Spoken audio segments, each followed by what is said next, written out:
tell you about Legend Seeker and how you can support its development while getting some awesome perks. By subscribing to our Legendary tier on YouTube or becoming a paid member on our Discord or Patreon, you'll get early access to all Legend Seeker lore and mechanics.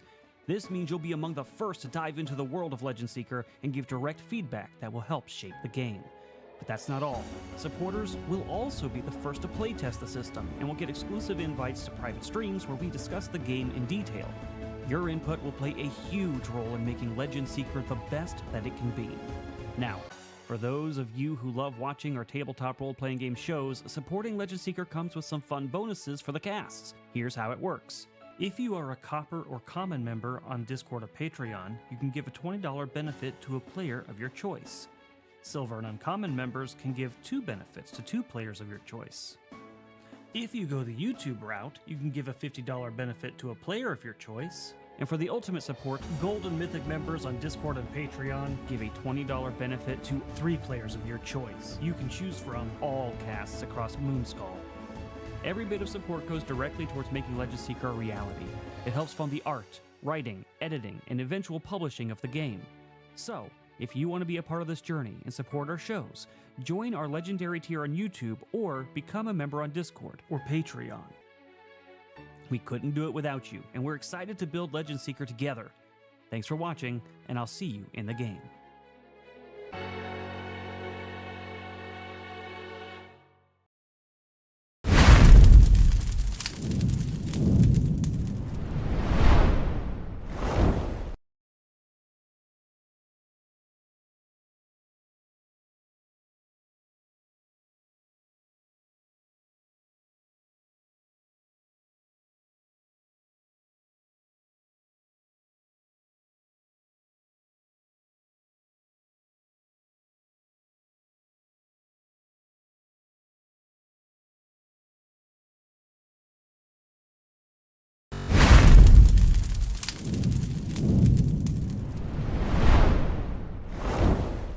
Alright, let's see here. I can turn off Mouth Cam because Mouth Cam is where Calvino was sitting on the floor in his little blanket until he leapt up onto my desk. And let's see, the camera is centered properly again, even though he moved my desk a full 2 inches when he impacted it and landed upon it like a landslide. Woohoo! Yes, it is literally called Mouth Cam in my my browser sources. What if I don't agree to the disclaimer? You can't make me? Oh. But by talking, you just consented. You're done, man. You're done. I mean, welcome, Jensen. Welcome. Anything you say can and will be used against you in a court of legends. So, people, I am Frost. You're here for Frost Written. Well, some of you are. Some of you are here for Calvino. And because he is sleeping on my lap finally, which has lasted all of about 5 seconds so far, I'm going to risk something. And he's going to wake up. But I'm going to risk this because I can do it now. Alright, here we go. I'm not tethered with my microphones. Or my headphone. Here we go. We're going back. This is what we've got.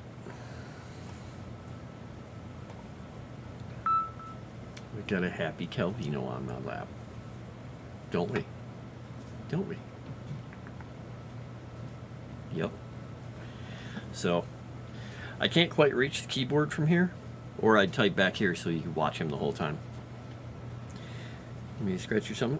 You don't want your tummy rubbed? What? He grabbed on with his claws. He doesn't want his tummy rubbed. You don't want a tummy rub right now? Okay. Wow. I'm astounded. Okay, Mr. Tailflip. You can tell he's, in a mood because his tail is like flip. But anyway, I gotta try and get myself back to the desk. I can only do this with one foot because I've got my other foot crossed. I'll pull myself back by my fingertips. We can do it. We can do it, Calvino. All right, we're back to the desk. Success. Now we can type. It's the Calvino. By the way, I got a new mug as a gift, and I love it because it's super heavy. And Calvino wants to see it. It's a super heavy mug and really big, but it says, "Be careful or you'll end up in my novel.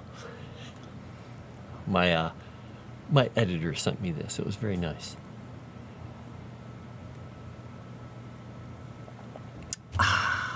And it holds extra coffee and hot sauce and pepper and stuff. Anyway, so today I am going through and looking at a few of the entries for places. Where is it here? And what I'm doing is trying to come up with an idea of the quote for the place, because I want to put a little note about the place, a quote about the place, something that says something about it in a little quip, or a bit from a story, or a poem, something where I have it says add a description in quotes for the entries. Wonder what I should do. Everyone loves the big mugs.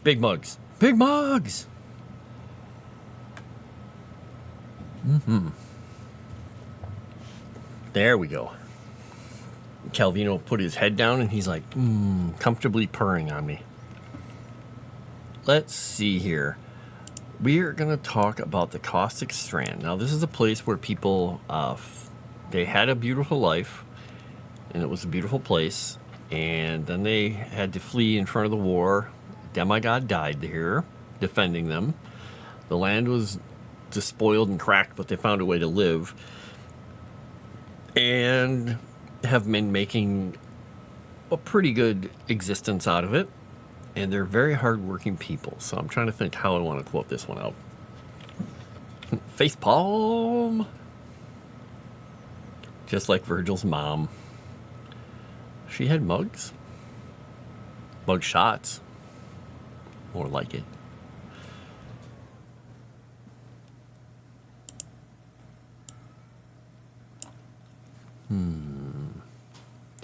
Let's look up something really quickly. On the internet, yes, I use the internet, kids.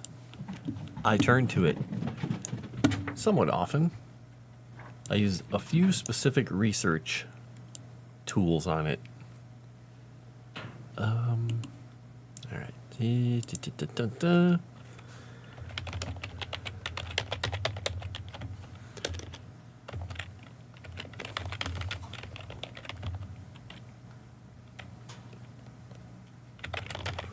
There we go.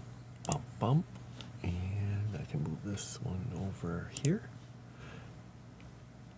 So, any of you who are Patreon members, what did you think about Erudai's post about monsters? Thoughts? Comments?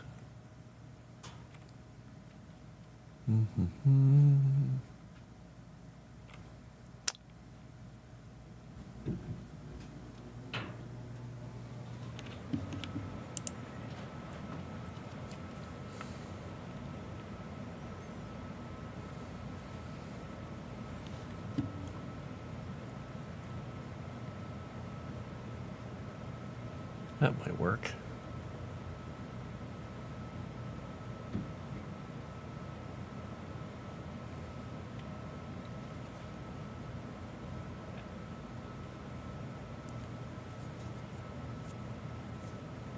Didn't read it yet. Saw it, but didn't take the time. Ah, okay. It's not a long read, but it's got some good points in it.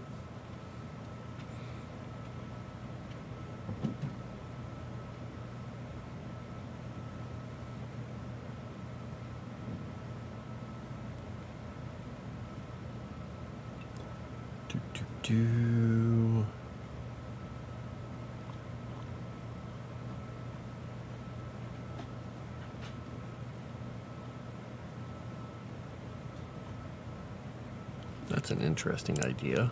Okay. Oh, I don't think that one's going to work very well, but let's put this here. Is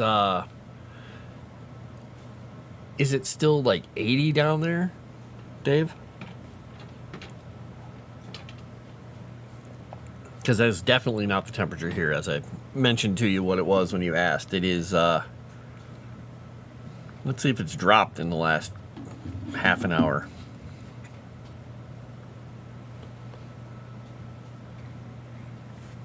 Yeah, it dropped a degree. It's now 11, feels like 8. Whee! All right, so this is a quote. I don't really care that.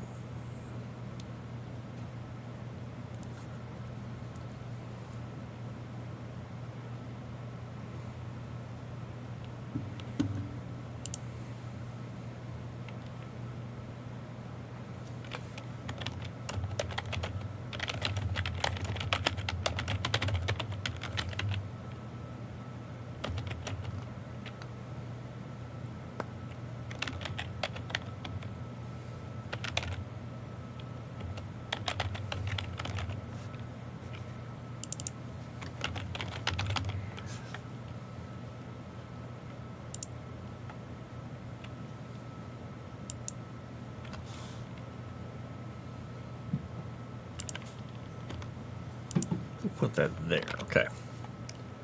78. That's not bad. That's not bad.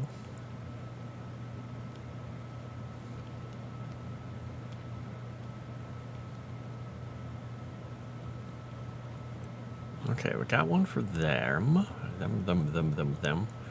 Oh, I actually wrote a lot about this place. Okay.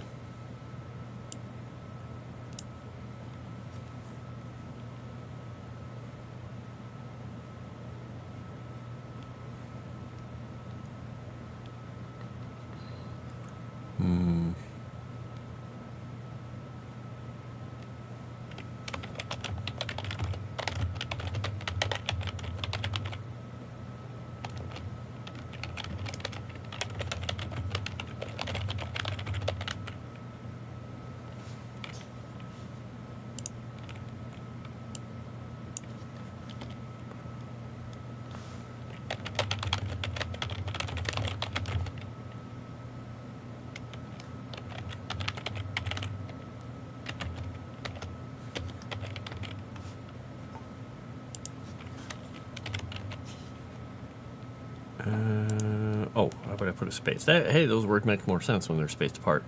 Still too warm. Yeah, I agree. I agree.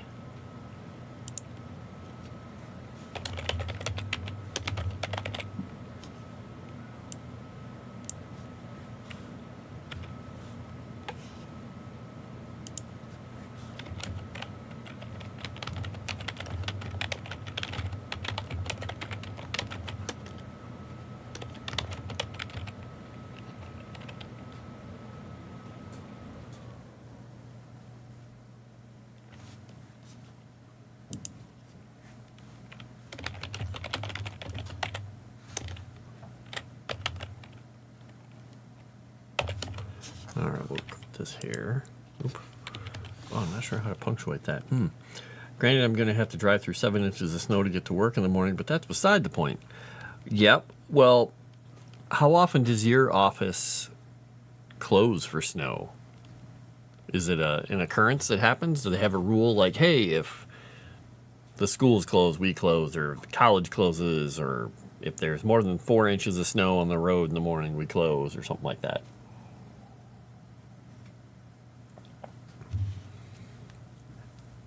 My office basically goes by if the local school's closed, we close the office. But remote workers like me, it's up to us to decide if we're going to work or not. And most of the time, there's no reason not to, unless you have to do something snow related or you're busy with other things in life. But half the time, it's just like, yeah, let's just get work anyway. 3. Oh, I'm worried how much snow is going to be on my car when I get back. But oh well, 3 feet. It closes sometimes, but that just means I have to work from home. I don't get the day off. Yeah. Yarp. Though, I mean, I guess you could argue that's kind of nice, I suppose. I'm in Texas. Unfortunately, I work at a hospital, so the rule is you need to come in even during Armageddon. Makes sense. You gotta be there. You gotta do the stuff.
There we go.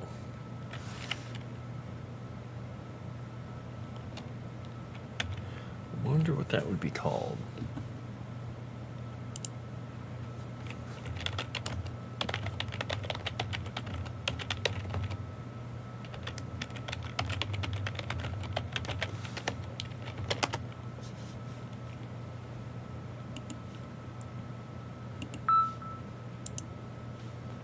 All right, let's see.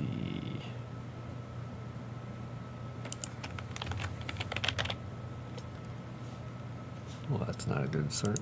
That's not good at all.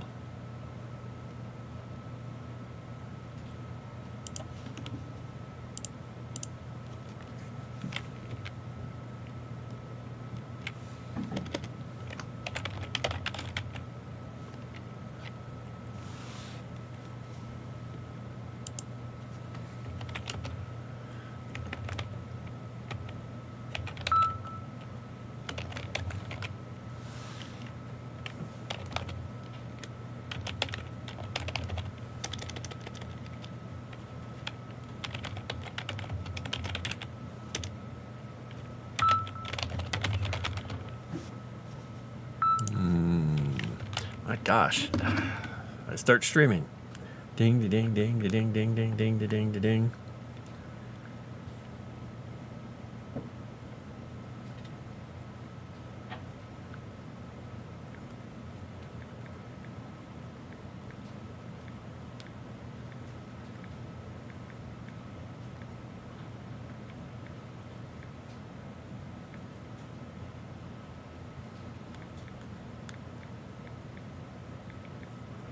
Okay.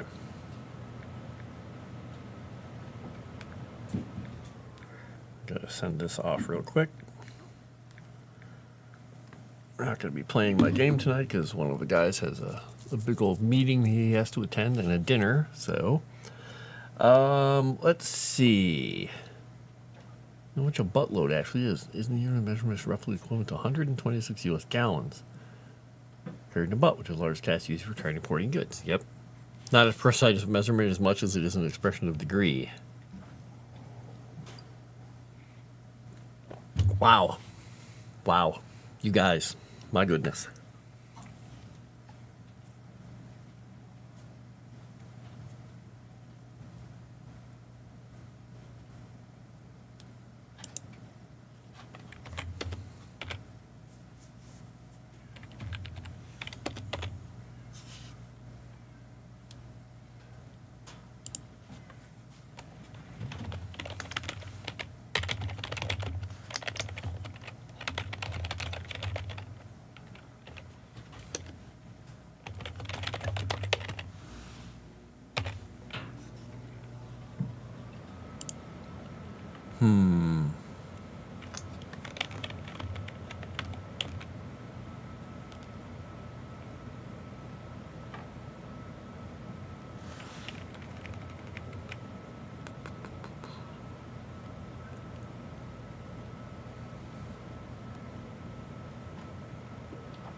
I think the Aurora is an interesting name for a ship.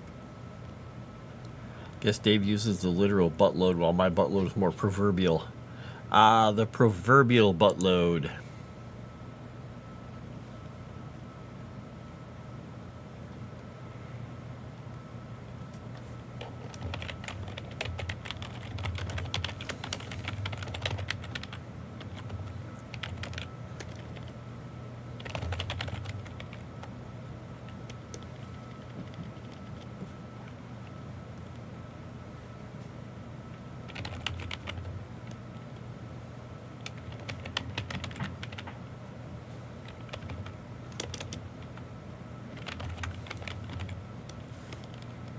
I don't think I want to put that part on the quote. There being an island hidden in the goddess are. I'm not saying there is, mind you. If there is, it's not a place for mortals. Why else would Shia hit it? Oh.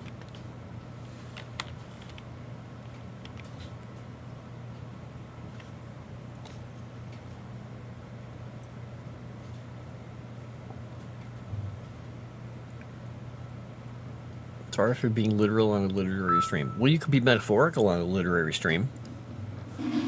Proverbial, literal, symbolic. Just don't be metabolic. We don't want that. I mean, you could be metabolic. If you want to be metabolic, go for it. Go for it. Do.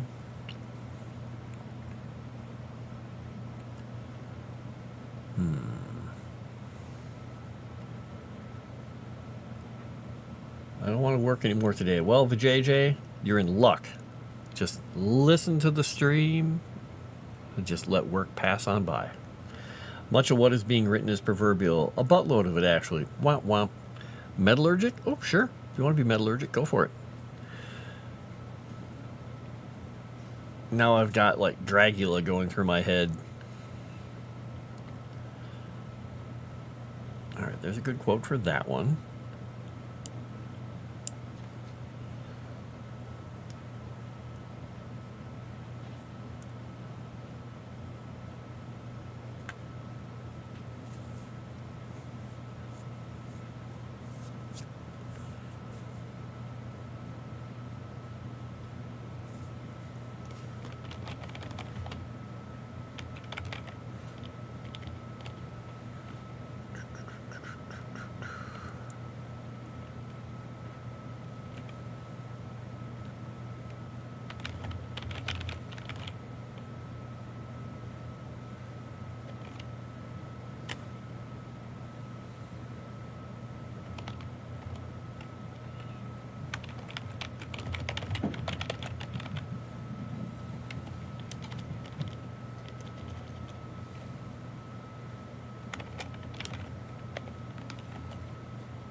Hello, Cajun Corey. How you doing?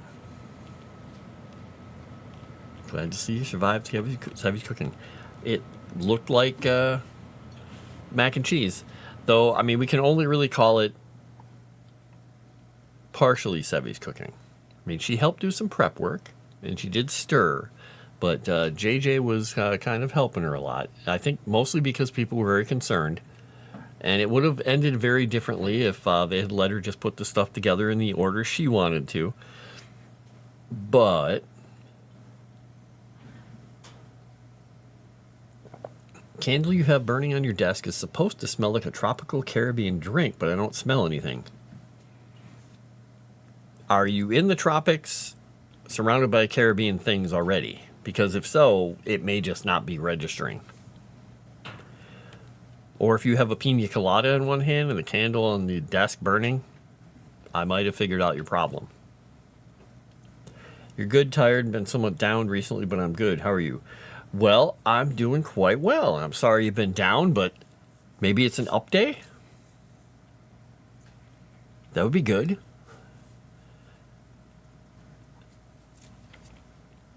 Up day. Frost, you wanted to turn the stove hotter for it to cook faster. Yep. If you want to taste cooking after a thought process like that, go for it. Hey, well, yeah. You know what we should, well, she probably wouldn't watch it. I was going to say, we should get her some Alton Brown videos where he explains part of cooking.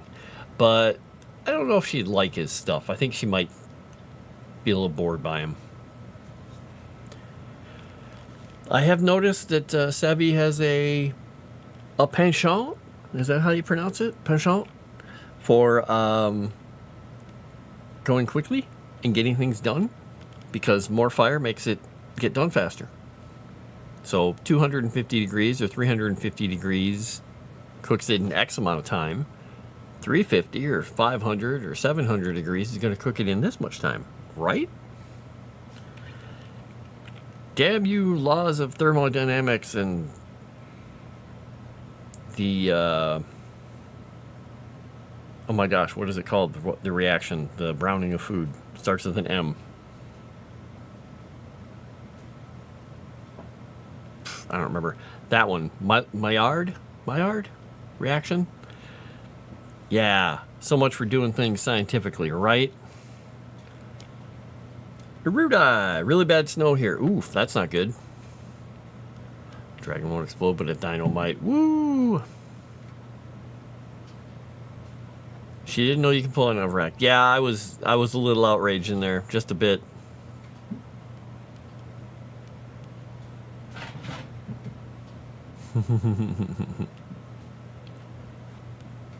Diesel fumes are masking the good smells from Canada. Ooh, that would do it. Dynamite.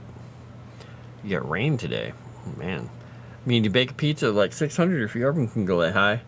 Maillard, yeah. It's Maillard or something with an E or an A in there or something like that. But I was trying to remember. It's Maillard. Yeah. It took me a while to figure it out. I couldn't remember. Well, Mr. Frost, we made sure Miss Steffi didn't burn down the Airbnb. That is good. Getting your deposit back. Actually, do Airbnbs have deposits? I've never used one, so I don't know.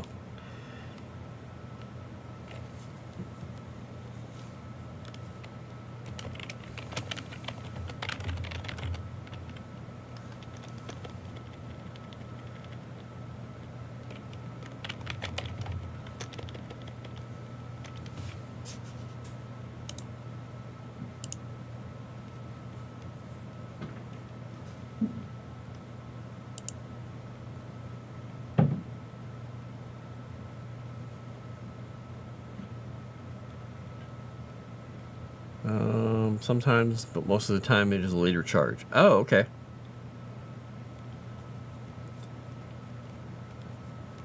Phylogenetically close enough. I don't know.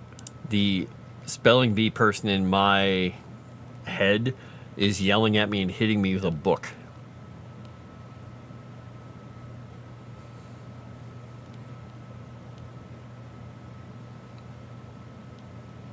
Because I can't tell you how many times I've had someone say something to me and me say, wait, did you mean, wait, what were you trying to say?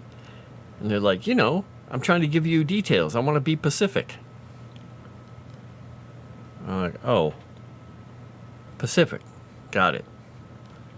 They're like, like lots of details. I'm like, I understand what you're trying to say. It's, not the right word at all, but, close enough. I got one of them to write down the word, and they literally wrote down Pacific. I was like, that's an ocean. That's not the word you're looking for. They're like, really? I said, there's an S at the beginning. They're like, specific? That doesn't sound right. Oh no. Life comes at you fast. You don't look around, you're going to miss it.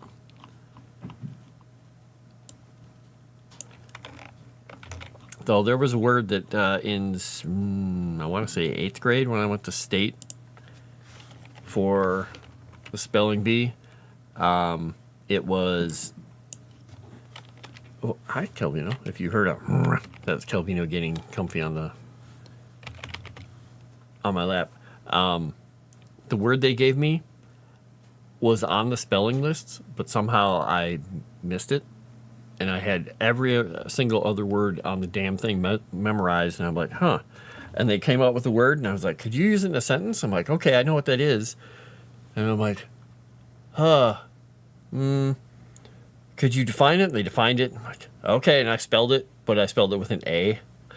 It was, and I've never forgotten how to spell it since. It was Lederhosen.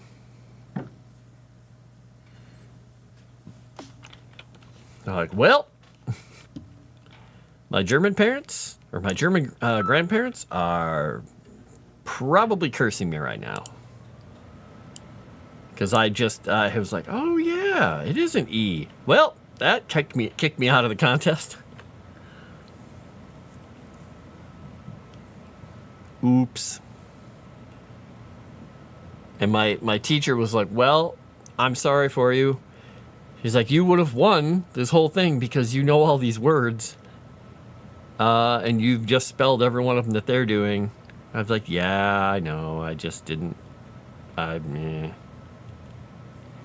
That was me being too confident. I didn't go back over the lists in the last few days over the thing.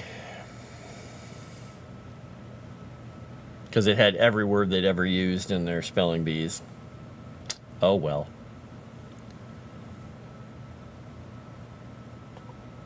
German grandpants? The Pacific Ocean, exactly. Math and science, I do really good spelling. Framer, I'm assuming grammar.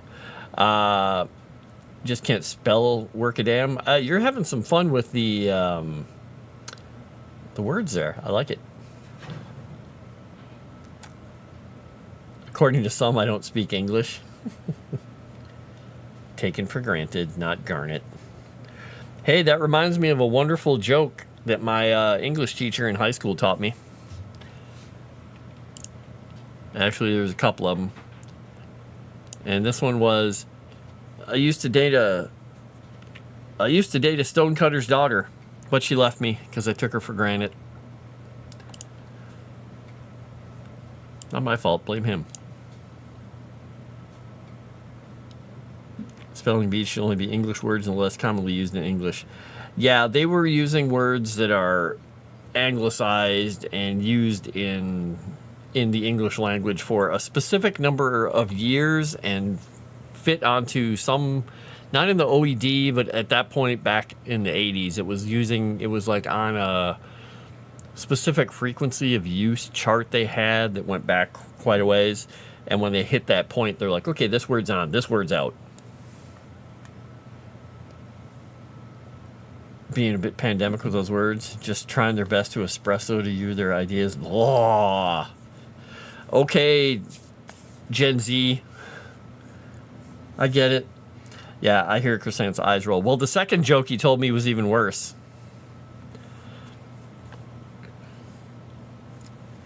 It was, I used to date a fisherman's daughter, but she saw the size of my rod and reeled. Or his other proverb, he said, whenever he figured something out or wherever something made sense in class to people, he'd say, I see, said the blind man who picked up his hammer and saw.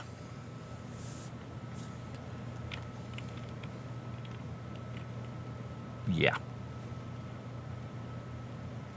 He had quite a few of those.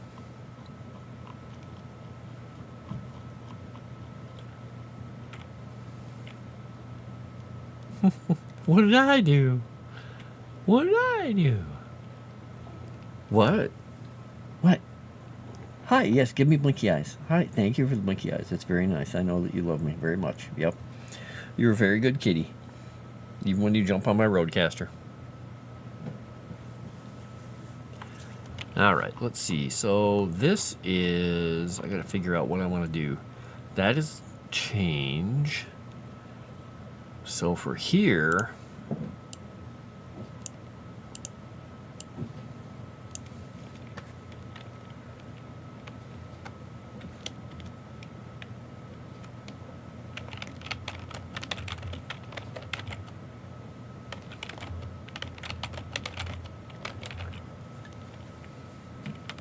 hi.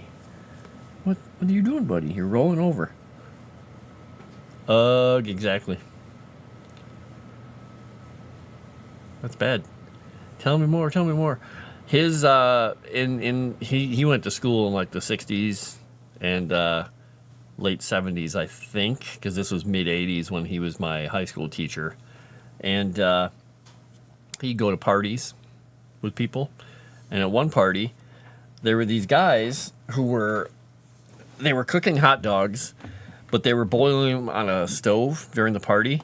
They didn't know whose house it was, and they were cooking these hot dogs, and they were just sitting there watching them and watching them and watching them. And they're like, and he walked in, he's like, "What's up, guys?" And they're like, "Time just takes forever." And he just looks at them because they were pretty much high, I think. And he's like, what do you mean? They're like, we've been cooking these hot dogs for like, seems like days. And they had put the hot dogs in water on a pan on a stove and just never turned the oven on or the stove on. So they'd just been sitting there watching it and waiting for who knows how long. He said, wow, okay. He's like, don't worry, I'm a wizard. They're like, really? He walked over and he just focused, put his hand over the pot, turned on the stove with his other hand. And he's like, yeah, you should see something in about 15 minutes. He came back later and they're just like, we have no idea how you did that, but you are the man. And so he got the nickname, the Wizard. I thought that was kind of fun for him. He said at that same party, one guy was standing there, and all of a sudden he just did a limbo drop, and he was just like yelled out loud and fell to his back like he was dodging bullets, like Neo in the Matrix. And he got up, and everybody's looking at him, and he's like, "Whoa, cosmic rays!" And they just went on with the party. So I'm like, wow, I'm kind of glad I missed that whole thing. I was busy being a kid. All right, so working on the quote for the Azure Kingdom. Calvino, this is really uncomfortable. Like, super uncomfortable way to lay. If I move to try and show you guys, it'll probably wake him up, but let's see if we can do it here. Can we do it? Here he is. He's got his legs on either side of my arm flopped. He's got his paws here doing little biscuits. Laying his little head down here, just curled in, purring like a crazy man. And I can't get my hand out from under him because he keeps grabbing it. I don't know if you could even see that, but... All right, let's see.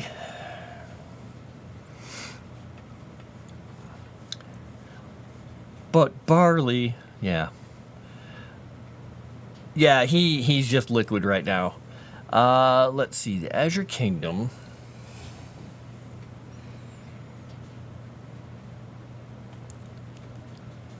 Yeah, I'm gonna roll. What are you doing? Yeah, I need my hand back, buddy. Okay, I'm gonna type with my mouse and type with my right hand for a little bit then.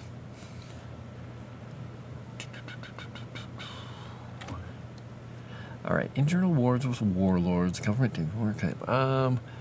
Azure Kingdom, sail by orcs.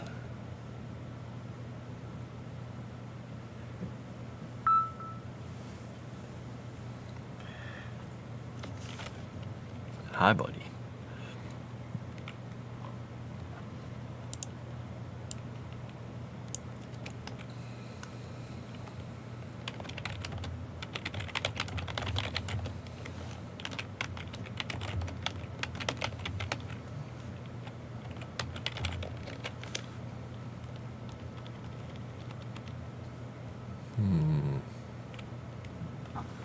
What? Hi. What do you need? What do you need, Mr. Strong Hands? Murder Paws. Thanks. The Azure Kingdom. Yep. This is the place of the Blue Sands. The Sapphire Dragons.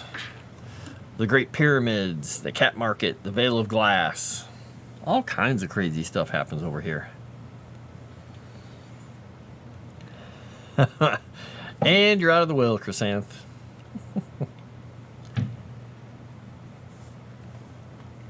You give your dog the same thing twice a day, every day, and she still gets super excited? Yep. It would be. It would be so easy. But yeah, that doesn't work for people very well. Alright, let's get back to this. I might have to hold off on this quote because I'm not sure how I want to phrase this.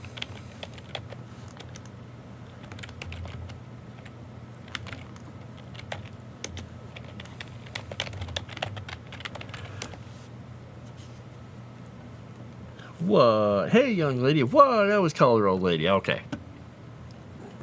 Well, then, fine. What?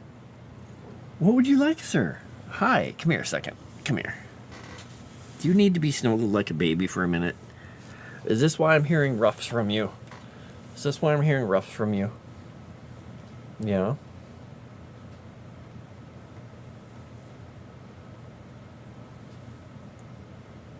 Is that what I'm hearing you go? What? Yeah? He's like, no, I'm totally a big cat. I'm a 22-pound monster. Well, what he really is a little tiny baby who just happens to be 22 pounds. What do you think we should do for a quote? What do you think we should do for a quote for the Azure Kingdom, huh? Here he goes, pouring out Florp liquid cat on my lap. He's very trusting. He just floop. I went upstairs earlier, and Rusty was laying on the couch in the I have no cares in the world pose, on his back with his belly exposed, just like completely passed out. I'm like, oh man, I want to go over and just go boop on his stomach, but I know he would not react well to that. So I just let him lay in the sun. Bap is the only person here who would call Crescent the young lady, not because she's actually old, but because she acts like a grandma. That's it. Crescent is our arsenic and old lace representative.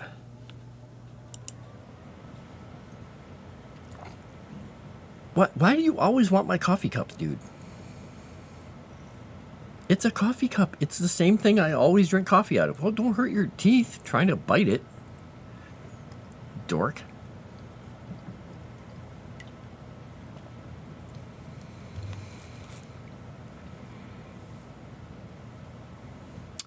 Okay.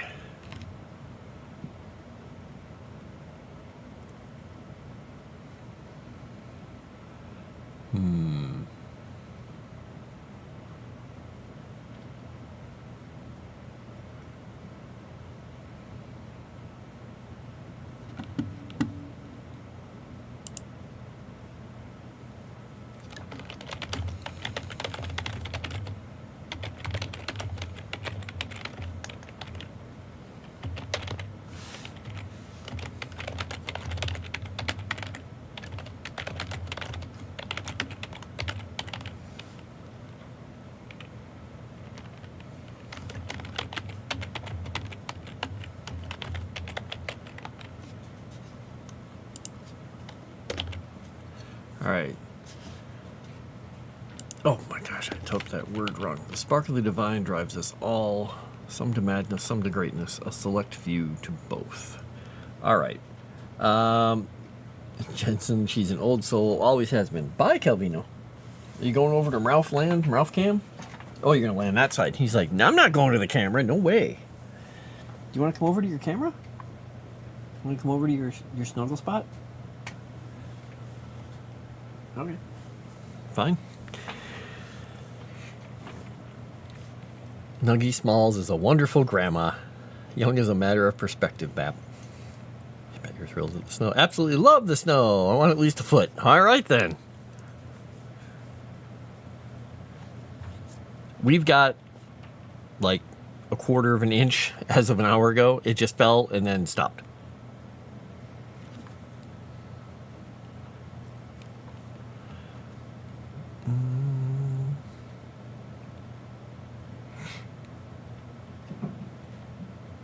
This is an interesting quote that somebody had on the internet. This is evidently an ancient thing. Is the worst things are to be in bed and to sleep not, to want for one who comes not, and to try to please and please not. All right.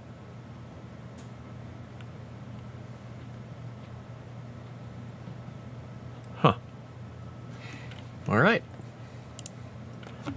More snow, more car crashes. Ooh. You don't mind it, but you have to work tomorrow and don't want to dig yourself out? Yeah, I can understand that. Ooh, last time you had a major storm here, it was an 80-car pileup. Wow. I kind of, weirdly enough, Dave, I was waiting for you to comment on that part of the quote. Don't ask me why. I just had this premonition. I had a thought. And that thought was, Dave will say something. He'll say a thing.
I don't know, Dave. I don't know about that. That's a strong word.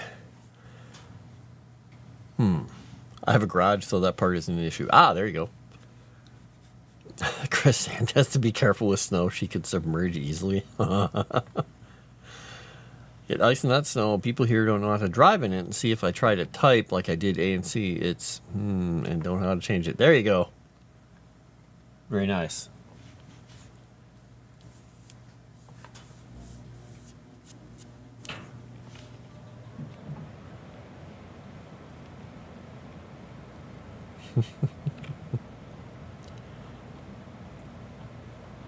My mom used to be a little paranoid. One of the few things she was paranoid about with us when we were kids was when we'd play in the ditches in the winter, because we lived on a hill. When the snowstorms would come through, we would just get all the snow would get dropped on us, and the ditches in the country were really deep because it was gravel roads. They needed a lot of runoff down the hills, and the ditches there were particularly deep at that one place, and it would fill with snow. And then the plows would come by and they'd pour more snow off the side of the road. And so you would have like 11 feet of snow in these ditches if we got the huge snowstorms. And you couldn't, they would just plow a path. And it could be like 5 or 6 feet of just like a voop on the side of the road where they would just come through with the plow and just shave it down. And we have some pictures somewhere of that. But we would dig forts in it. And my mom was always paranoid that they were going to collapse on us. And we were just like, it's just snow on the side of the road. It's not like we're not going to be able to dig out. It's not like we're getting a mountain dropped on us. But, we were, under 10 years old, so she was very concerned. But we never had a problem with it. It collapsed on my little brother once, and he laughed his way out because he had fun getting back out.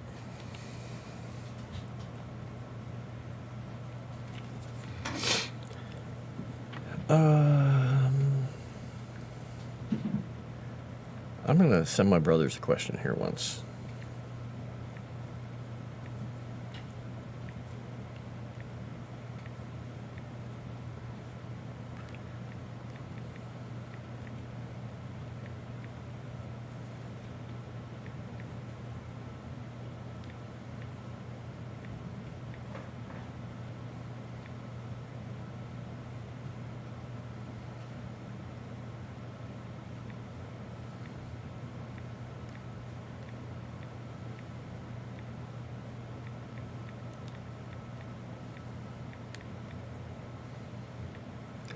So every house we ever rented, because we rented a lot, was named not by what road it was on. Usually, sometimes we had some houses that were called like by the town. We're like, oh, remember that house by this place? That was by Strawberry Point. And that was an actual town we lived next to, actually. They grew strawberries, lots of strawberries. And that was in Iowa. One of the other places was just this little house we rented out in the country, and the guy owned this house and another one near it, and he was a local doctor, and it was just called Doc's. So this picture I'm trying to find for my brothers about that snow was when we went to go. We'd just go out in the country after we go visit the place and see some of the old houses we used to live in, and this is one of them. So I asked them if anybody had the picture of us standing next to my brother's Cadillac while we were driving down the roads in the winter in near Doc's house. All right, so Agrium.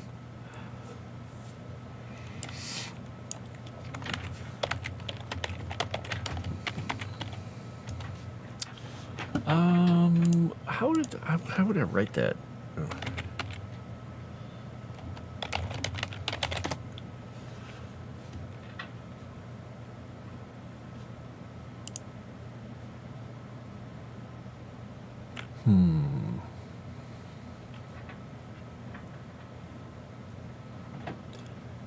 Okay. Oh, that's a weird.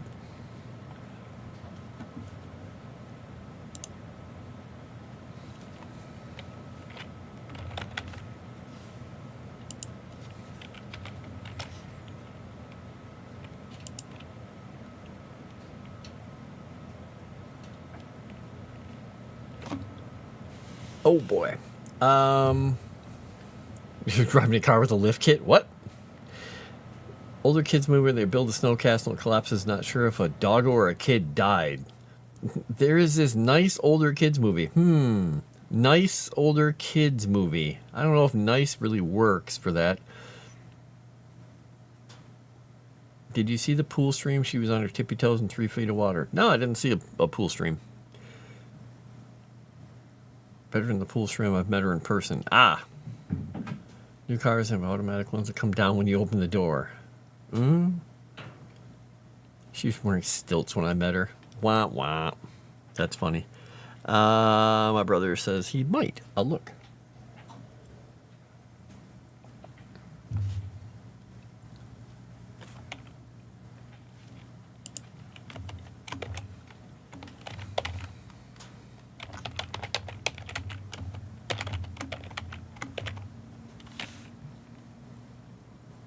All right, we'll put that there.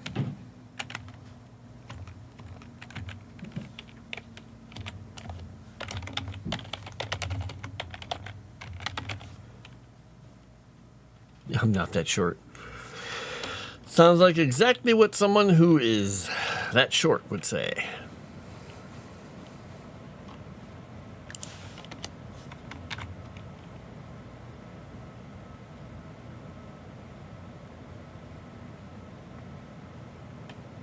Vertically challenged.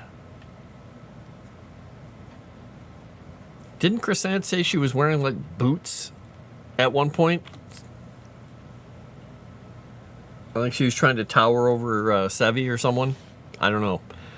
Or somebody was... Wait, was it... Somebody said they were wearing boots that were tall. I was like, somebody's trying to totally outshine everyone else.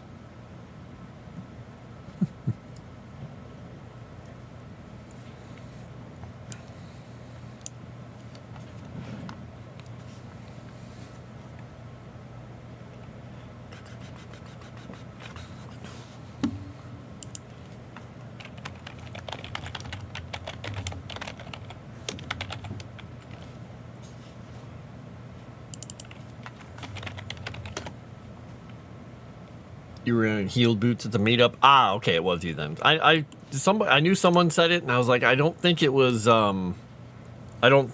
Moss. So I was gonna guess it was one of the girls. Moss is gonna kill me now.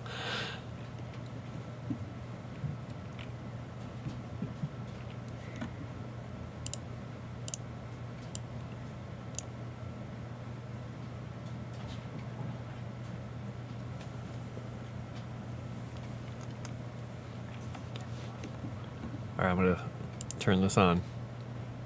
Get ready.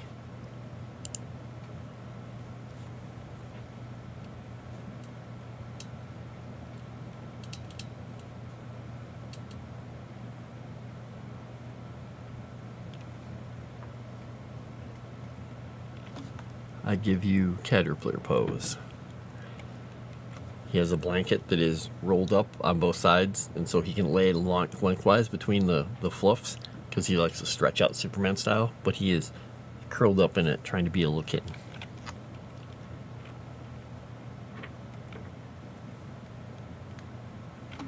It's deceptive, because the camera is a ways above him. He's actually quite large. See? If I bring my hand down, you can see he's big. Depth perception.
I won't kill you, just Thrush. Hey, that's fair. That's fair.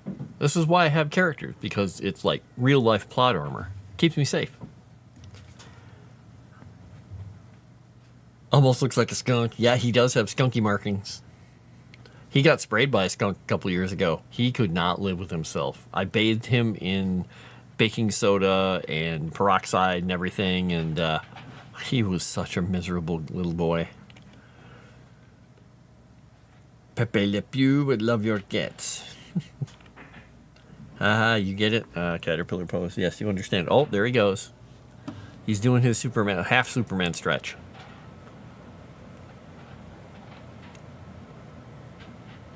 Now he's got his arms out.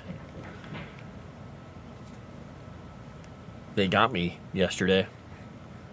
I was picking up a box, and one of them jumped in it, and the whole bottom of the box fell out. I was like, what are you doing? Jumped off the counter into the box, and the box ripped open, tried to catch themselves, and the corner of the box cut my arm and ripped a big piece of skin off. And I was like, oh, thanks, cardboard box. Thanks, cardboard box. You're the best. Catastrophe, yep. He's a happy, happy cat. Oh.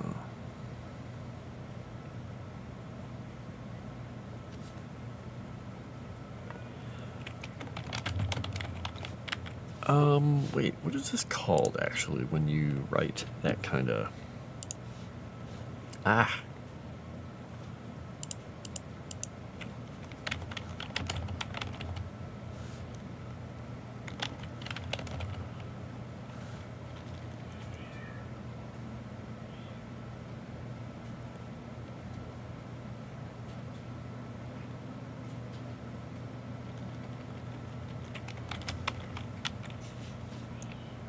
Why are they grousing so much up there? What are they up to?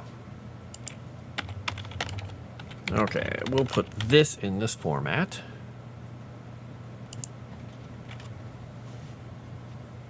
Oh, I didn't get myself another thing to drink.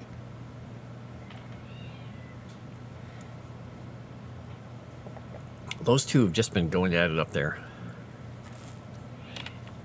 They keep grousing with each other. It's very annoying.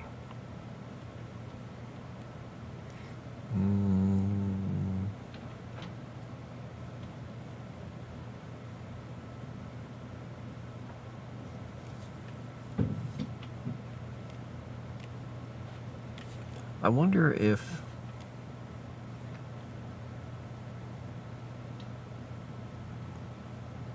Okay, that'll work.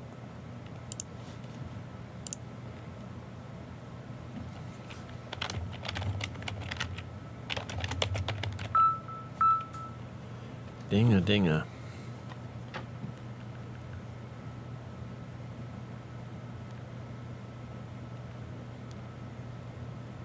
Oh, they got me all hopeful. It was a spam text. I thought it was my brother sending me the picture already. I was like, wow, he found it already. I'm impressed. What would be the Bizarro world equivalent of Frost? Bizarro is he opposite Superman? Is that the thing? He's opposite Superman? I'd say balding, 400-pound dude with a toy poodle named Lucy, who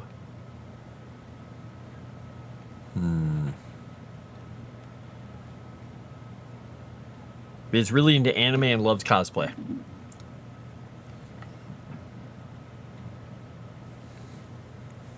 Maybe the comic book dude from Simpsons. Maybe not. Yep, he's sleeping in his little floofy spot. Because I moved the chair out of here because he just wasn't excited about sitting in the chair. I could put it back, but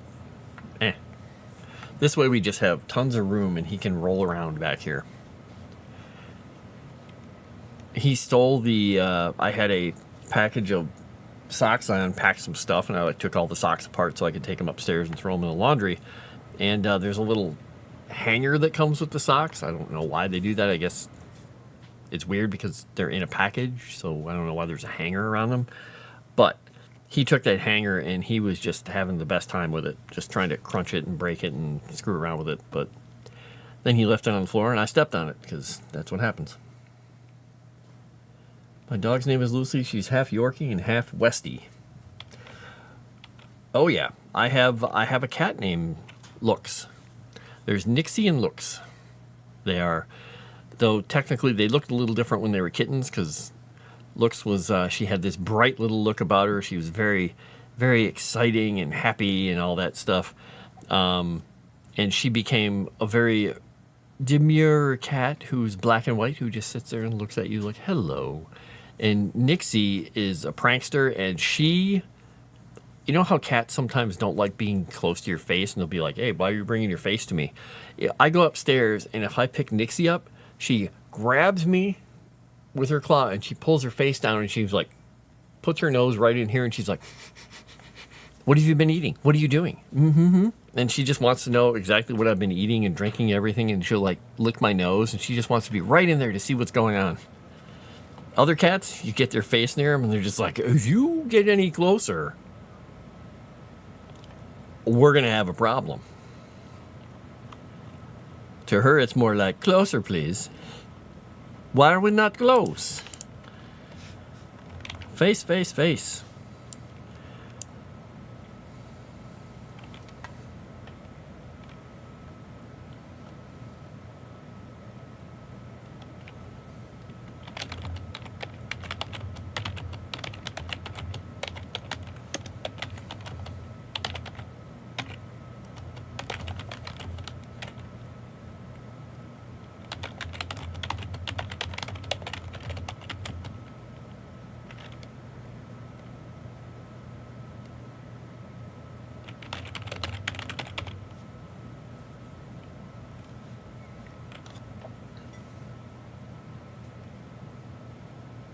What's with all the digs being half Yorkie? I'm assuming you mean dogs. What's with all the digs?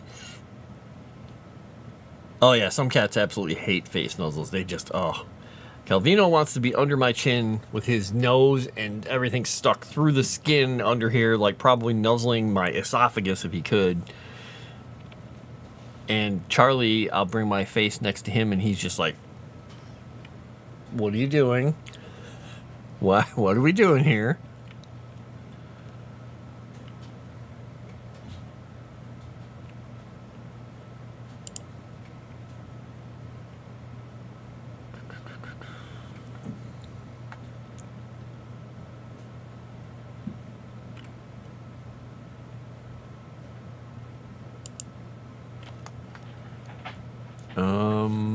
Oh, what is...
Oops.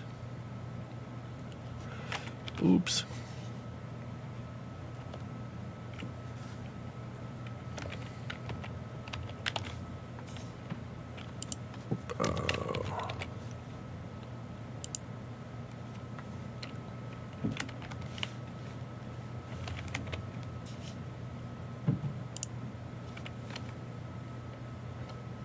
We'll put a quote there. Get rid of this quote.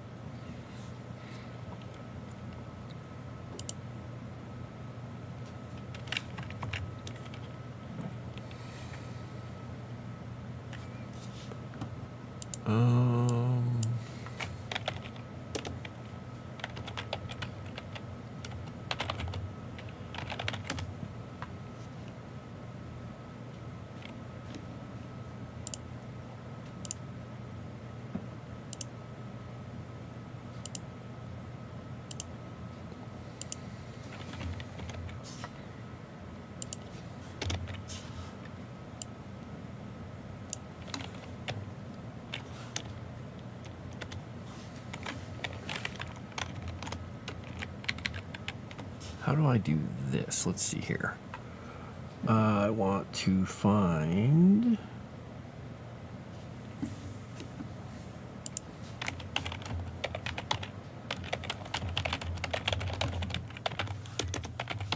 All right. Oop.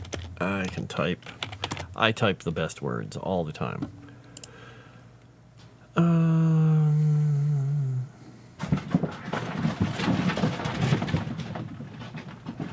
I have no idea what they just did over there. I may have to go check.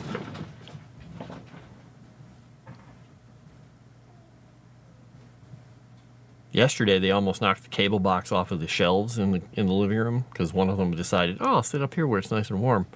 And one of the other cats decided to jump up there and didn't realize he was there. They had a little tussle. I guess maybe I will go check them out.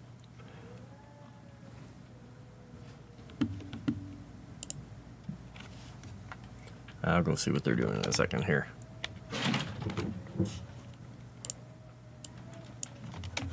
Boop. All right. I will be right back.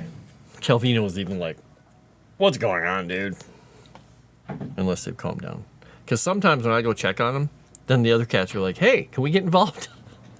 So sometimes if I just let them calm themselves down. I didn't hear anything hit the floor. So that's always good.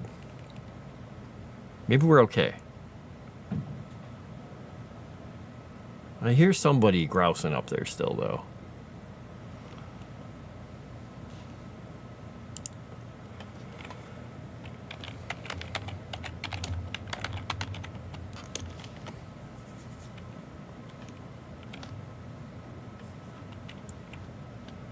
Oh, wait. What? There we go.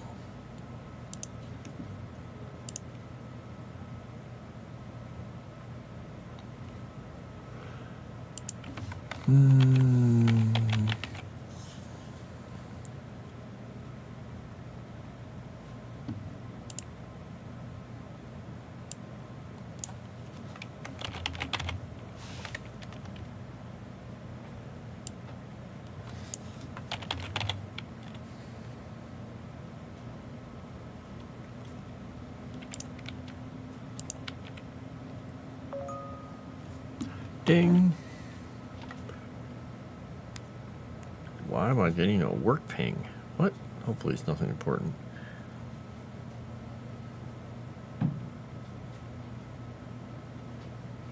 No, that's not a work ping. That's LinkedIn.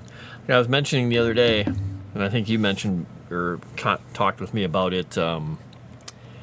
Feline is LinkedIn has just been going crazy lately for me. So.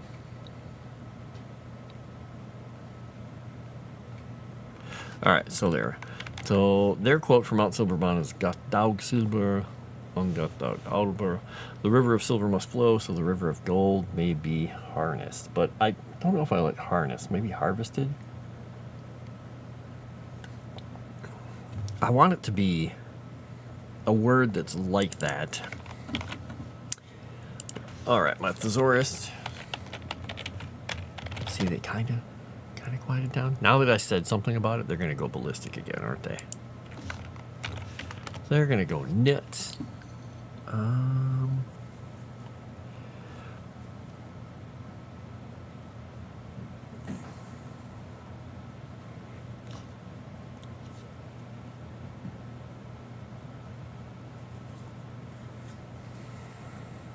I think we're going to leave it as harnessed right now. Yeah, we'll go with that.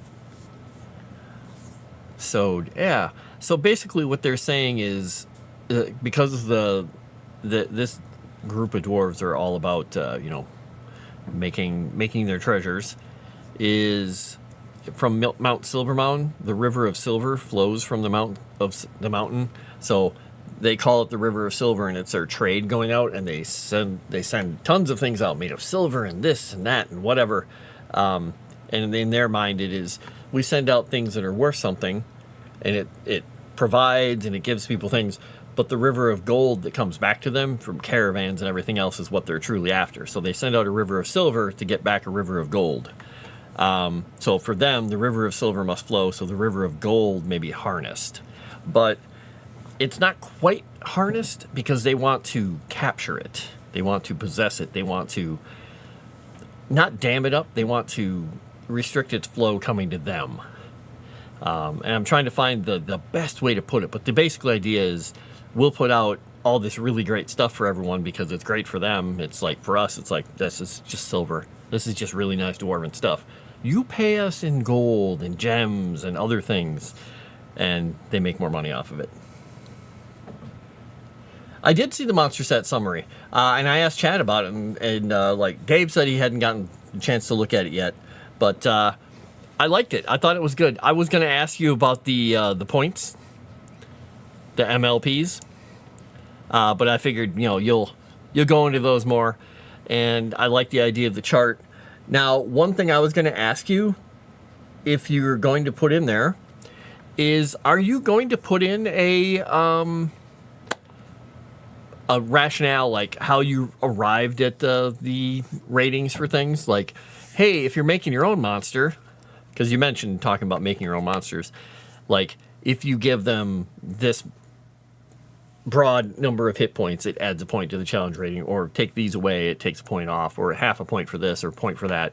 So people could, if they're really into the mathing of things, they could understand where those numbers came from. Or is it more broad category? Yes. Okay. Yes. Oh, excellent. But JJ figured out your Bizarro World version. Video game executive who doesn't play video games works out religiously to reverse his aging. A guidance chart. Nice.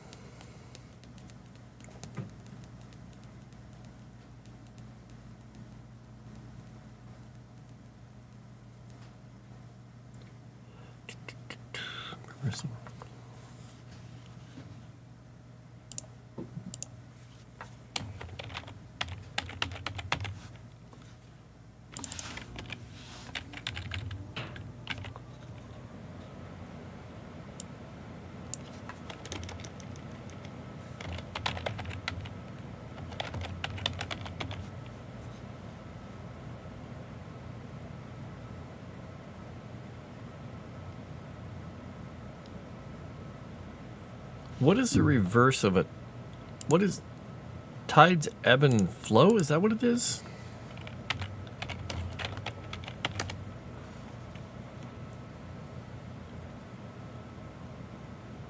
Period between high tide and low tide, which the ebb is receding, right?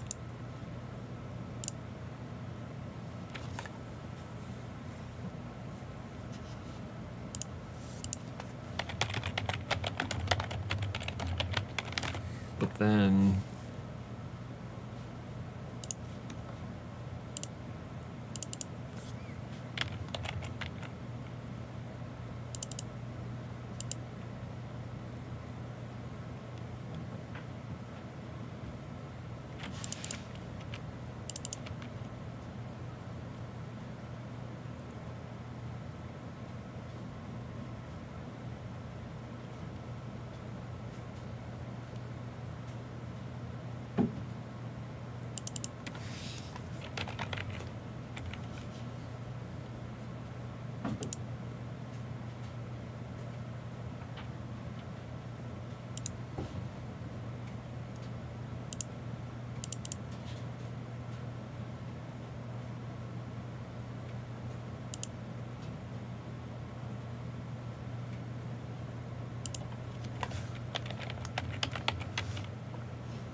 I'm going to think about that one. Because it also doesn't quite work with the analogy with an ebb and a flow, because if you have the silver ebbing, which is receding, then you have the gold flowing. It just feels incorrect, because normally the point of view is for the people on the shore. It ebbs, flows.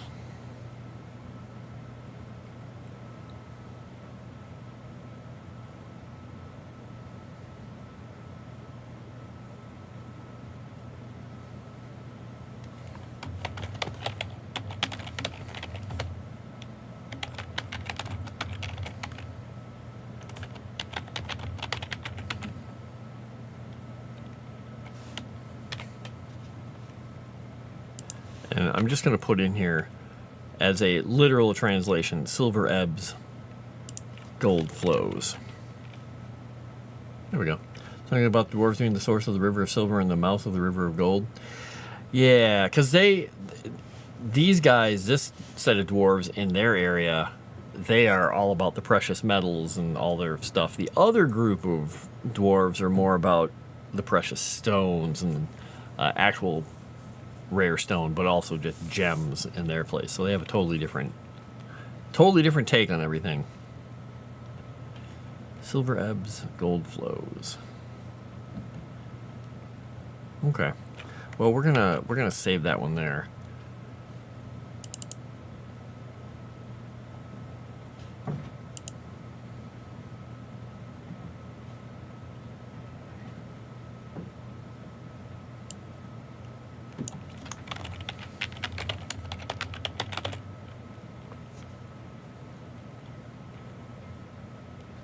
You want to capture a riptide of gold? I don't know. Be careful. Riptide of gold? That sounds dangerous.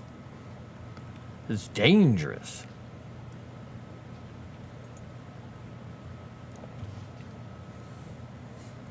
He's totally Supermaning. Well, half Supermaning right now.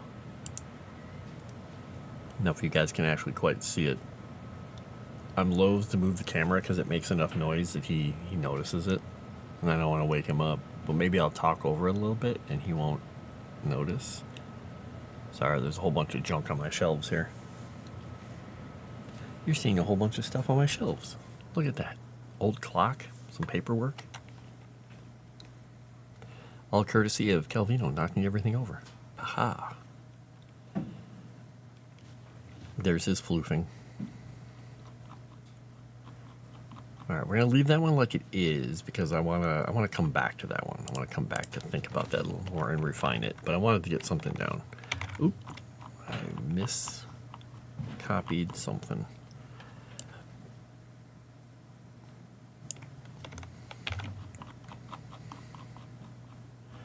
Hey, Ruda, I meant to ask you, did you buy a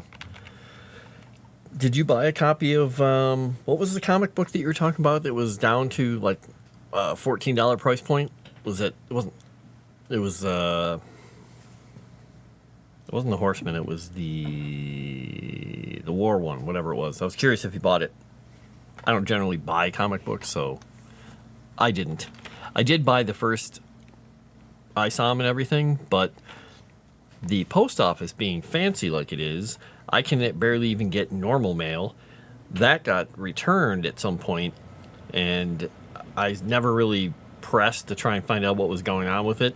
But they said they returned it, but I never got a refund or anything, and it wasn't their fault. I think the post office may have kept it, because small town post office, they're like, we'll do what we want.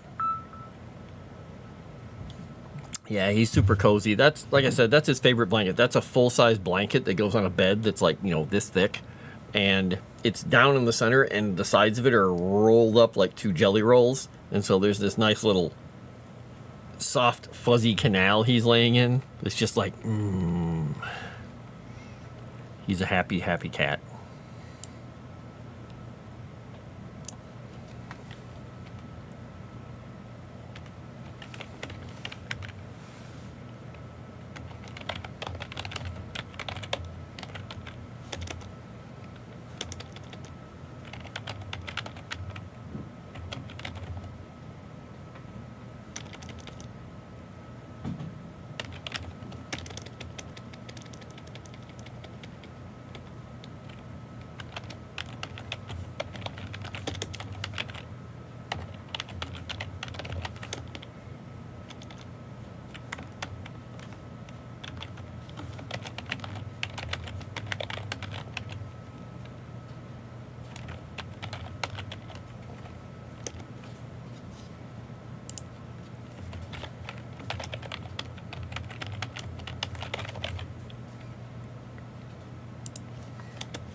I have a blanket that my old boss got me for Christmas that Dee Dee absolutely loved. You ripped it to shreds with all the biscuit making. Oh my gosh. So much biscuit making. What have I got here?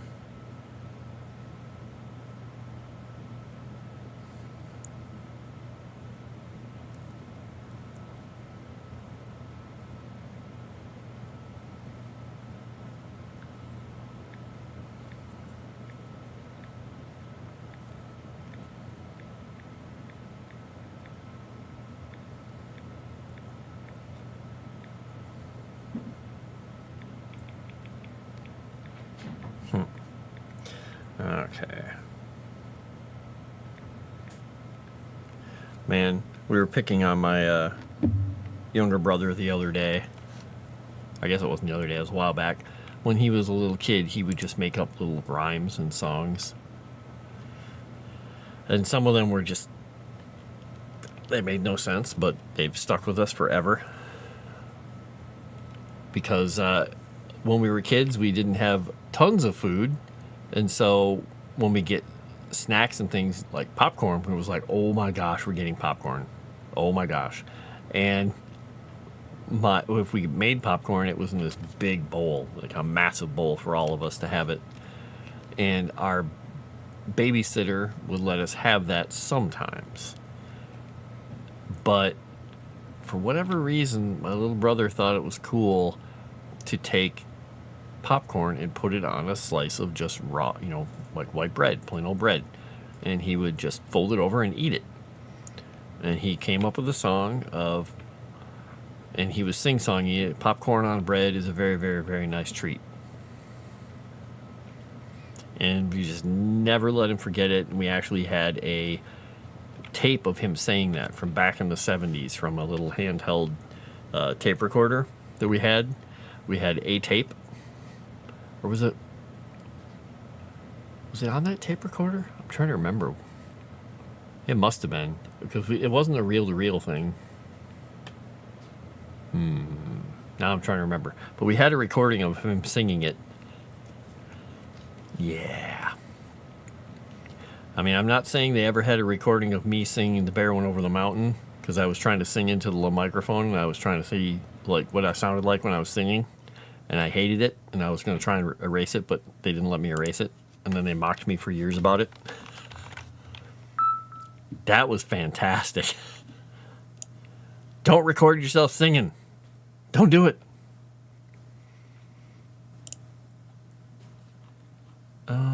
Where did I put it?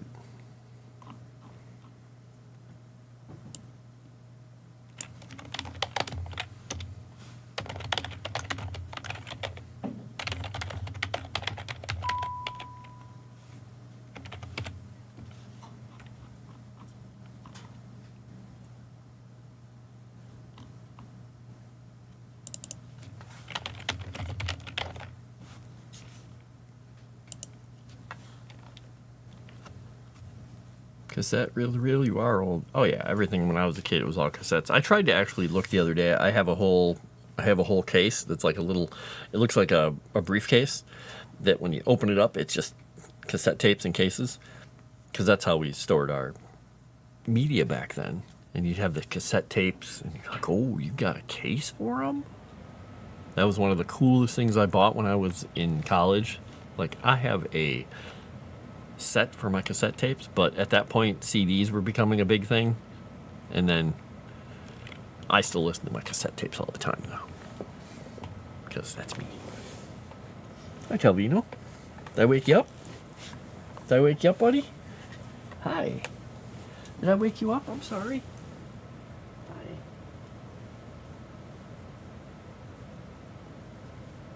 Want to get your tummy scratched? He's happy about that. Oh, there we go. He's like, don't mind if I do. 2 hands. 2-handed tummy rub. Alright, I'm going to get back to reading now, buddy.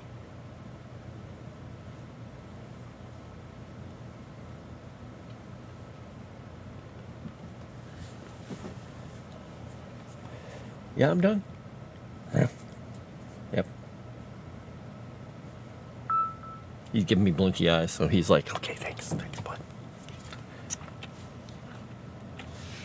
All right, we got the quote for Solinor. All right, Soul Spires. This is going to be...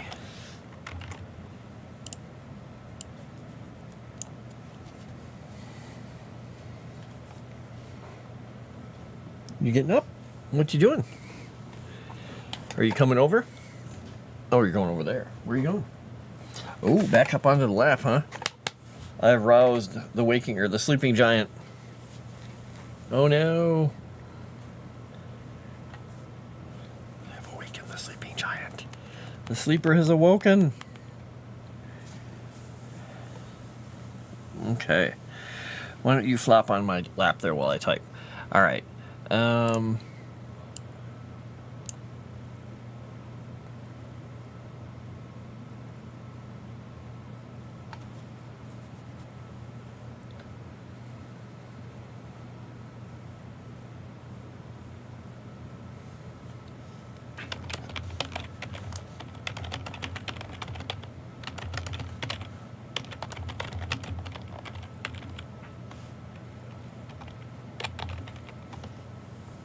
Hi, what do you need?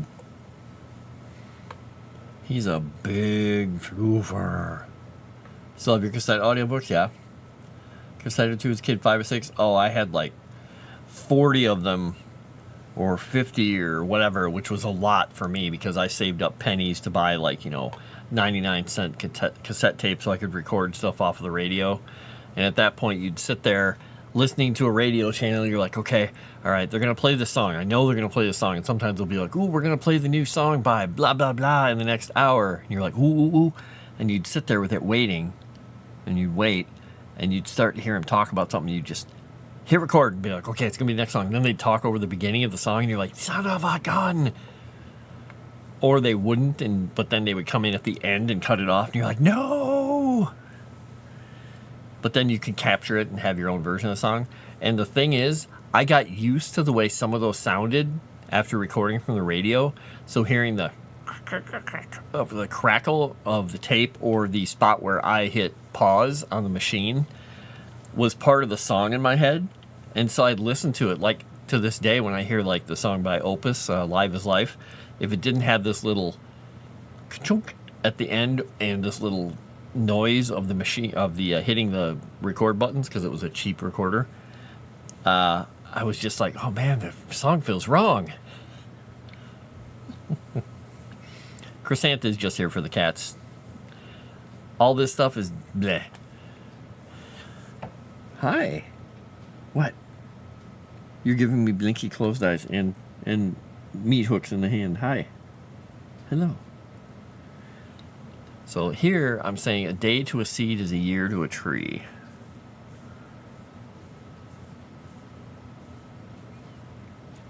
Because this is a place that's being rebuilt slowly by the Heart Grove Druids. The Rotmoot is there too, but they don't have a quote right now. Anyone remember the animatronic Big Bird you put a cassette tape in his butt and he told the story? No. I don't know. I don't think so. We did have a Mickey Mouse phone when I was a kid, though. It was literally, that thing's probably worth so much money now. It was at least this tall. It had a big square base with the buttons. Or wait, did that one have pushing buttons or did that have the dial? I can't remember. But it was Mickey standing there like, haha, like this.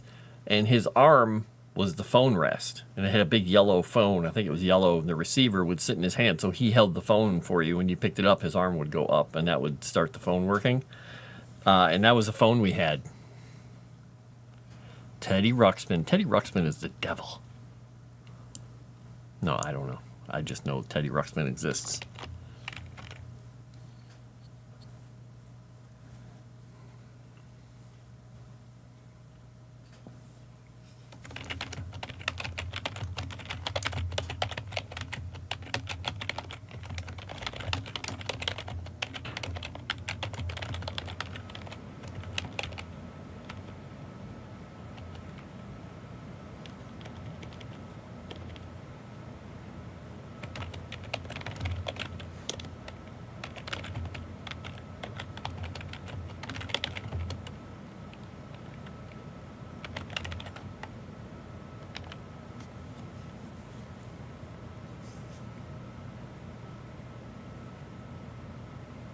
The clock is peaking. Beep. Yeah, that's my dead clock.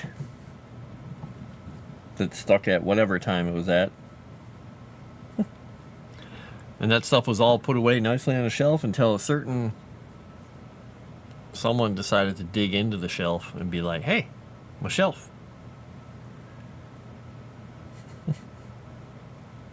It didn't work out well for you, did it, buddy? He knocked a whole bunch of stuff over. Almost knocked the TV over that's on top of this shelf. The fun thing about, actually I can turn that off because he's sleeping on my lap.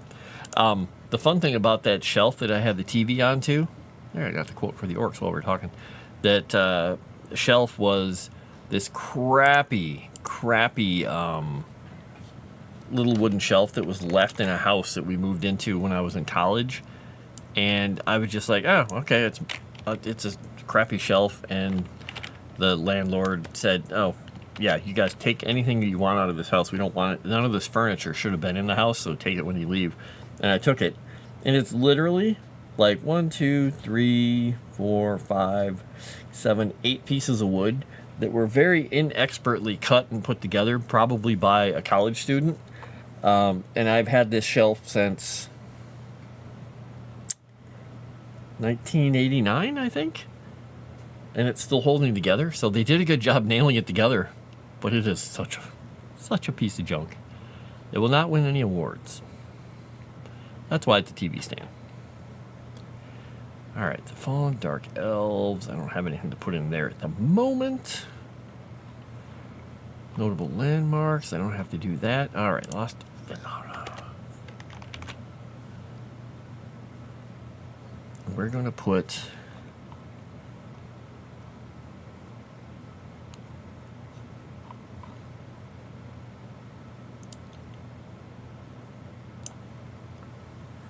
Okay, tell me, no, I gotta put your leg down. No, nope, you can't trap me with your back foot.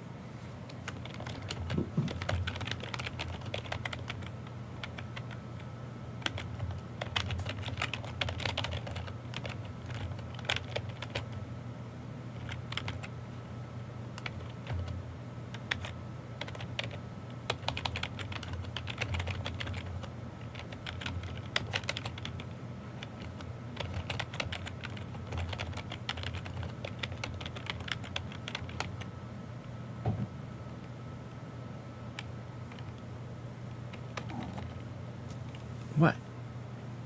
What? Yeah, okay.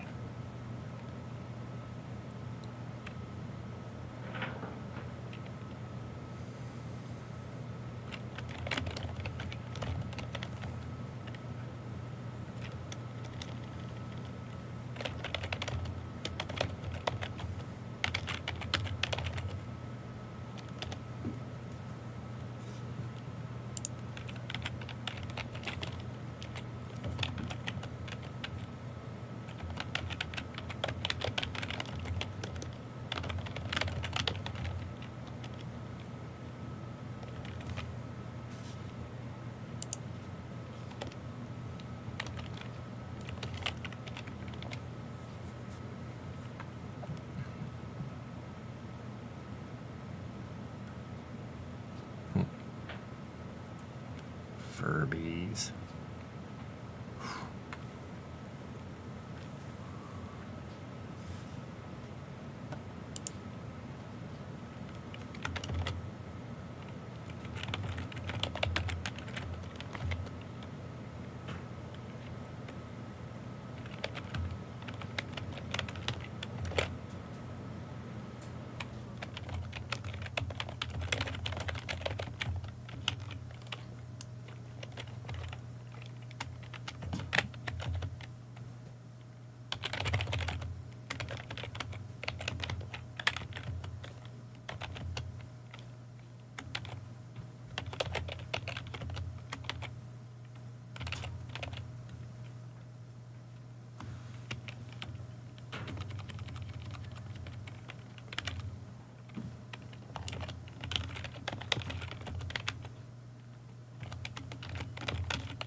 Let's see.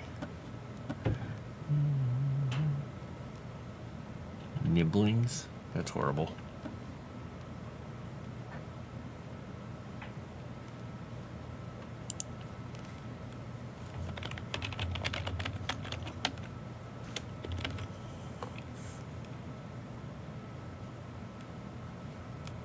All right there, Flufferton. H.R. Flufferton. All right, Sir Edmund Romph. All right, we got that. Let's see, Lost Acadia. Boop. Oh, I need another. Oh, that didn't work. Why did that? That was strange.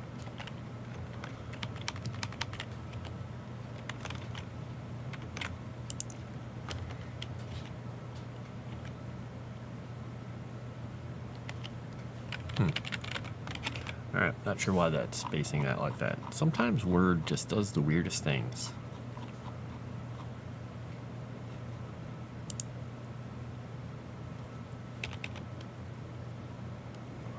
Alright, and then I put this one back down, but I'm just going to change this. I think something got screwed up in the formatting there. I could turn on the paragraph settings, but I'll just do this. We'll put this one. This one goes to heading 4? Yeah, it's like 4. Okay. Just so I can keep it separate in my brain. 4.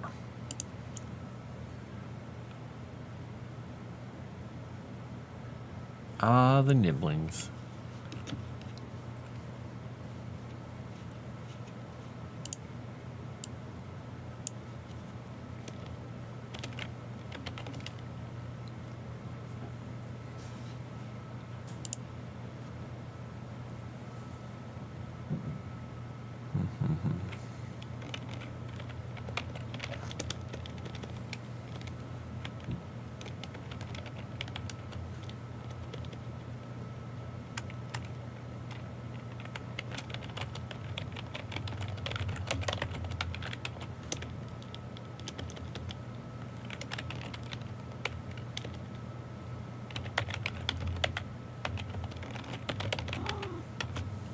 What? What? What? He's falling asleep while he's doing this to me. His head's just slowly rolling back while he's going. Wow, he's so kittenish today.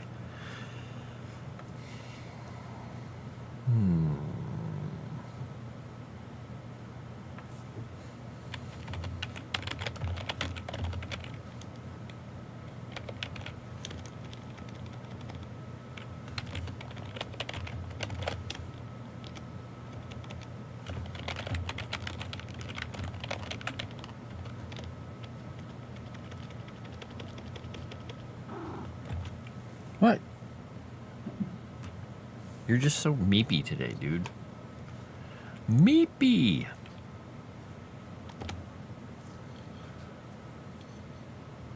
By the way, Chrysanth, thank you for getting halfway through reading the book so far. You haven't thrown it on the ground yet. Well, you might have thrown it on the ground. I don't know. So you're continuing to read, which is a good sign. But thank you for that.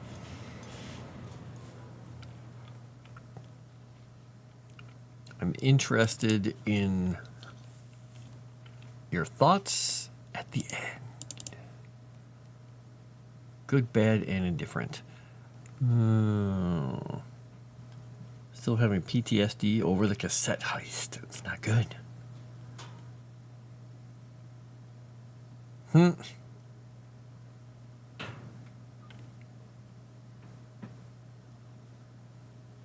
Lame.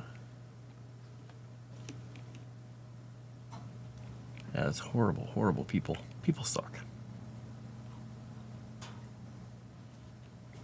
Oh, well, that's very nice of you to say. So, I'm trying to find a way to... Maybe I might need to, like, massage the entry chapter to make it even more exciting for lit agents. But that wasn't, quite the idea I was going for. So I'm trying to see. But like I said, when I get the how-to DM storytelling book done, I'll be putting that on Kindle Direct, and I might just do this on Kindle Direct as well. We'll see. I might self-publish it.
What? What crunchy punchy? He's giving me crunchy meows. He's going.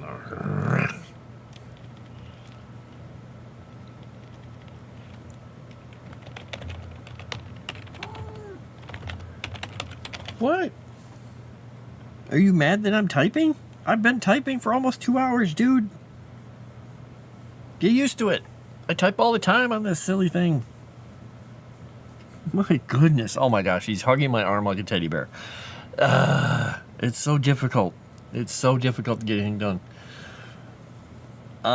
We'll see. I always like the portion at the beginning of books that shows the normalcy of life before the plot happens. Helps juxtapose the actual events is not very not normal. Might just be me though. No, that's good stuff. I'd like that too. And then things get weird. He's got my left arm trapped like he had my right arm trapped earlier. You are a tricky, tricky cat. All right.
Okay. Stop typing so loud during nap time. Yes. Oh boy, he just flickered his little feet like he's kind of agreeing with you. Let's see. Prophecy is a blade of light, which you feel not when it wins. You fall by ebbs, and yet you follow the strength, not knowing there is no escape.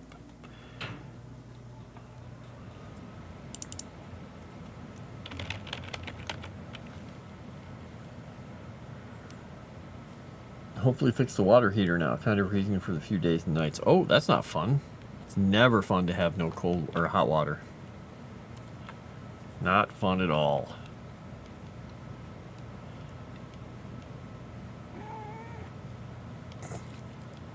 Could you guys hear that? What are you doing down there?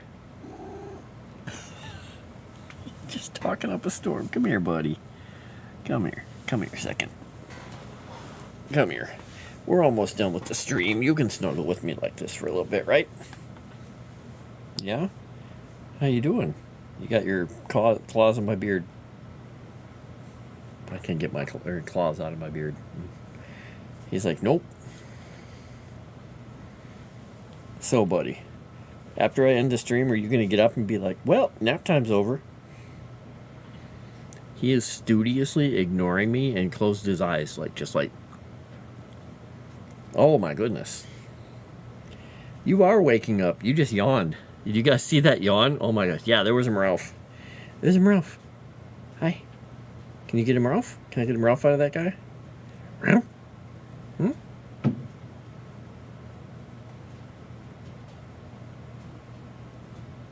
Sometimes that'll get him to Ralph. I don't know why. It's like he wants it closer or something. Oh my gosh. Can you see him? He's just liquid. I can't even explain the pose he's in right now. Dude, really? Oh my gosh. Floofmeister. So I got almost all the way through a quote for every major place in the world. Except for Concordia right now. I didn't get a Concordia one.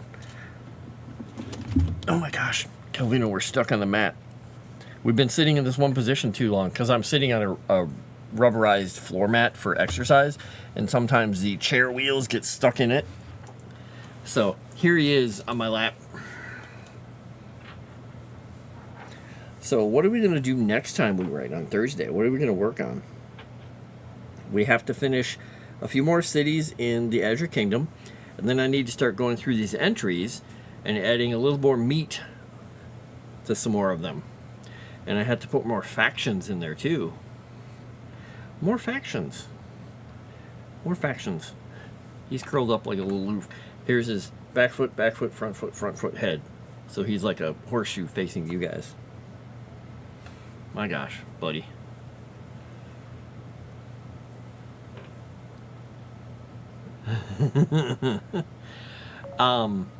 So yeah. At some point, I'm going to send you a couple of questions, Erudai, because I have a question. Or I'll actually hold the questions until we do our next Legend Seeker writing or co-stream. I'll just get some of them written down so I have them for you. Look at this little Fluffmeister.